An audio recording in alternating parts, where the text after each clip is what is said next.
ಸುರ್ಜೇವಾಲಾ ನೇತೃತ್ವದ ಸಭೆ ಕಾಂಗ್ರೆಸ್ ಶಾಸಕಾಂಗ ಸಭೆ ನಡೆಯಿತು ನಿನ್ನೆ. ಆ ಸಭೆಯಲ್ಲಿ ಡಿಸಿಎಂ ಡಿಕೆಶಿ ವಿರುದ್ಧ ಸಚಿವ ಸತೀಶ್ ಜಾರಕಿಹೊಳಿ ಮುಗಿಬಿದ್ರು.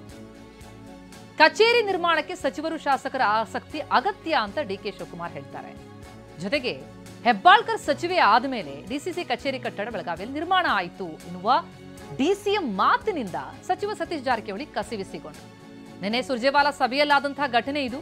ಡಿಸಿಎಂ ಡಿಕೆಶಿ ಮಾತಿನಿಂದ ಸಿಟ್ಟಾಗ್ತಾರೆ ಸತೀಶ್ ಜಾರಕಿಹೊಳಿ.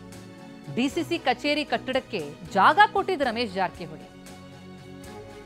ಪಕ್ಷದ ಕಚೇರಿ ನಿರ್ಮಾಣಕ್ಕೆ 3 ಕೋಟಿ ಕೊಟ್ಟಿದ್ದ ನಾನು ಅಂತ ಸಿಡಿಮಿಡಿಗೊಂಡು ಮಾತನಾಡ್ತಾರೆ ಸಚಿವ ಸತೀಶ್ ಜಾರಕಿಹೊಳಿ. ಸುರ್ಜೇವಾಲಾ ನೇತೃತ್ವದ ಸಭೆಯಲ್ಲಿ ನಡೆದಂತಹ ಟಾಕ್ ಫೈಟ್ ಇದು. ಡಿಕೆಶಿ ವಿರುದ್ಧ ಸಚಿವ ಸತೀಶ್ ಜಾರಕಿಹೊಳಿ ಮುಗಿಬಿದ್ರು. ಕಚೇರಿ ನಿರ್ಮಾಣಕ್ಕೆ ಸಚಿವರು ಶಾಸಕರ ಆಸಕ್ತಿ ಅಗತ್ಯ ಅಂತ ಡಿಕೆ ಶಿವಕುಮಾರ್ ಹೇಳ್ತಾ ಹೋಗ್ತಾರೆ. ಆ ಸಂದರ್ಭದಲ್ಲಿ ಡಿಸಿಸಿ ಕಚೇರಿ ಕಟ್ಟಡ ನಿರ್ಮಾಣಕ್ಕೆ ಹೆಬ್ಬಾಳ್ಕರ್ ಸಚಿವೆ ಆದ್ಮೇಲೆ ಅದು ಸಾಧ್ಯ ಆಯಿತು ಬೆಳಗಾವಿಯಲ್ಲಿ ಎನ್ನುವಂಥ ಮಾತನ್ನು ಹೇಳಿದಾಗ ಸಿಡಿಮಿಡಿಗೊಳ್ತಾರೆ ಸಚಿವ ಸತೀಶ್ ಜಾರಕಿಹೊಳಿ. ಅದಕ್ಕೆ ಜಾಗ ಕೊಟ್ಟಿದ್ದು ನನ್ನಣ್ಣ, ಜೊತೆಗೆ ಅದಕ್ಕೆ ದುಡ್ಡು ಕೊಟ್ಟಿದ್ದು ನಾನು, ಎಲ್ಲರ ಶ್ರಮಕ್ಕೂ ಬೆಲೆಯನ್ನ ಕೊಡಬೇಕಾಗತ್ತೆ ಅಂತ ಮಾತನಾಡ್ತಾರೆ ಸಚಿವ ಸತೀಶ್ ಜಾರಕಿಹೊಳಿ.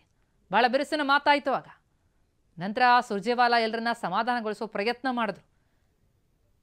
ಸಿಎಲ್ಪಿ ಸಭೆಯಲ್ಲೇ ಆದಂತಹ ಟಾಕ್ ಫೈಟ್ ಇದು. ಕಚೇರಿ ನಿರ್ಮಾಣಕ್ಕೆ ಸಚಿವರು ಶಾಸಕರ ಆಸಕ್ತಿ ಅಗತ್ಯ ಅಂತ ಹೇಳ್ತಾ ಡಿಕೆ ಆಡಿದ ಮಾತು ಸಿಡಿಮಿಡಿಗೆ ಕಾರಣ ಆಯಿತು. ಹೆಬ್ಬಾಳ್ಕರ್ ಸತೀಶ್ ಜಾರಕಿಹೊಳಿ ನಡುವೆ ವಾಗ್ವಾದ ವಿಚಾರಕ್ಕೆ ಸಂಬಂಧಪಟ್ಟಂತೆ ಗೃಹ ಸಚಿವರು ಮಾತನಾಡಿದ್ದಾರೆ. ಬೆಂಗಳೂರಿನಲ್ಲಿ ಪ್ರತಿಕ್ರಿಯೆಯನ್ನು ಕೊಟ್ಟಿದ್ದಾರೆ ಪರಮೇಶ್ವರ್. ಕಾಂಗ್ರೆಸ್ ಭವನ ಕಟ್ಟುವಂತೆ ಸೂಚನೆ ಬಂದಿತ್ತು ಬೆಳಗಾವಿಯಲ್ಲಿ. ಆಗ ನಾನೇ ಕೆಪಿಸಿಸಿ ಅಧ್ಯಕ್ಷ ಆಗಿದ್ದೆ, ಕಟ್ಟಡ ಕಟ್ಟಿ ಅಂತ ಹೇಳಿದ್ದೆ. ದೊಡ್ಡ ನಾಯಕರಿದ್ದೀರಿ, ಕಚೇರಿ ಕಟ್ಟಿ ಅಂತ ಸೂಚನೆ ಕೊಟ್ಟಿದ್ದೆ.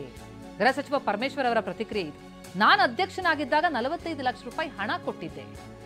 ಎಲ್ಲರೂ ಅವರವ್ರ ಕೊಡುಗೆ ಬಗ್ಗೆ ಮಾತನಾಡಿದ್ದಾರೆ. ನಾನು ಅಧ್ಯಕ್ಷ ಸ್ಥಾನ ಬಿಟ್ಟ ಬಳಿಕ ಕಚೇರಿ ಉದ್ಘಾಟನೆ ಆಯಿತು ಅಂತ ಪರಮೇಶ್ವರ್ ನುಡಿದಿದ್ದಾರೆ. ಬೆಳಗಾವಿಗೆ ಹೋದಾಗ ಅಲ್ಲಿಯ ಕಚೇರಿ ಆ ವ್ಯವಸ್ಥೆಯನ್ನು ನೋಡಿ ನಾನು ಭಾಳ ಸಂದರ್ಭದಲ್ಲಿ ನೀವೆಲ್ಲ ಇಷ್ಟು ದೊಡ್ಡ ದೊಡ್ಡ ಲೀಡರ್ಸ್ ಇದ್ದೀರಿ, ಕಚೇರಿ ಕಟ್ಟಬೇಕು ಅಂತ ಹೇಳುವಾಗ ಅವರು ಸರ್ಕಾರದ ಜಾಗ ಕೊಟ್ಟರೆ ನಾವೆಲ್ಲ ಕಾಂಟ್ರಿಬ್ಯೂಟ್ ಮಾಡಿ ಕಟ್ತೇವೆ ಅಂತಕ್ಕಂಥದ್ದನ್ನು ಪ್ರಸ್ತಾವನೆ ಬಂತು. ಸಂಪುಟದಲ್ಲಿ ಅದನ್ನು ತೀರ್ಮಾನ ಮಾಡಿ ಆ ಜಾಗವನ್ನು ಕೊಟ್ಟರು. ಅದಕ್ಕೆ ಹಣನೂ ಕಟ್ಟಿದ್ವಿ. ನಾನೇ ಅಧ್ಯಕ್ಷನಾಗಿ 45 ಲಕ್ಷ ರೂಪಾಯಿ ನಾನೇ ಕೊಟ್ಟಿದ್ದೆ. ಅದು ಆನಂತರ ಎಲ್ಲರೂ ಒಂದಷ್ಟು ಕಾಂಟ್ರಿಬ್ಯೂಟ್ ಮಾಡಿ ಕಚೇರಿಯನ್ನು ಕಟ್ಟಿ ಉದ್ಘಾಟನೆಯು ಕೂಡ ನಾನು ಅಧ್ಯಕ್ಷನ ಸ್ಥಾನ ಬಿಟ್ಟ ನಂತರ ಅದು ಉದ್ಘಾಟನೆ ಆಯಿತು. ಆ ಸಂದರ್ಭ ಹೇಗೆ ಬಂತು ಏನು ಅಂತ ಗೊತ್ತಿಲ್ಲ. ಅದು ಯಾಕೆ ಆ ಪ್ರಶ್ನೆ ಬಂತು ಅಂತ ನನಗೆ ಗೊತ್ತಿಲ್ಲ. ಅವರು ಮಾನ್ಯ ಶಿವಕುಮಾರ್ ಅವರು ಅದರ ಬಗ್ಗೆ ಮಾತನಾಡ್ತಕ್ಕಂಥ ಸಂದರ್ಭದಲ್ಲಿ ಅವರು ಯಾರ್ಯಾರು ಹಣ ಕೊಟ್ಟಿದ್ದಾರೆ ಅಂತ ಏನು ಯಾರು ಡೀಟೇಲ್ಸ್ ಹೇಳಲಿಲ್ಲ. ಅದು ಯಾರ್ದು ಹೆಸರು ಹೇಳಿಲ್ಲ. ಅವರೇನು ಇವ್ರು ಕೊಟ್ಟರು ಅವ್ರು ಕೊಡಲಿಲ್ಲ ಅಥವಾ ಯಾರು ಬಿಟ್ಬಿಟ್ರು ಅಂತ ಏನಿಲ್ಲ. ಆಗ ಸತೀಶ್ ಅವರು ನೀವು ಯಾರು ಹೆಚ್ಚಿಗೆ ಹಣ ಕೊಟ್ಟಿದ್ದಾರೆ ಅವರದೆಲ್ಲ ಹೇಳ್ಬೋದಾಗಿತ್ತು ಅಂತ ಒಂದು ಮಾತನ್ನು ಹೇಳಿದರು. ಅಷ್ಟಕ್ಕೆ ಅವರು ಲಕ್ಷ್ಮೀ ಹೆಬ್ಬಾಳ್ಕರ್ ನಾನೇ ಅಧ್ಯಕ್ಷ ಆಗಿದ್ದು ಆ ಸಂದರ್ಭದಲ್ಲಿ ಎಲ್ಲರೂ ಕಾಂಟ್ರಿಬ್ಯೂಟ್ ಮಾಡಿದ್ದಾರೆ ಅನ್ನೋ ಮಾತು ಅಷ್ಟಕ್ಕೆ ಬಿಟ್ಟರೆ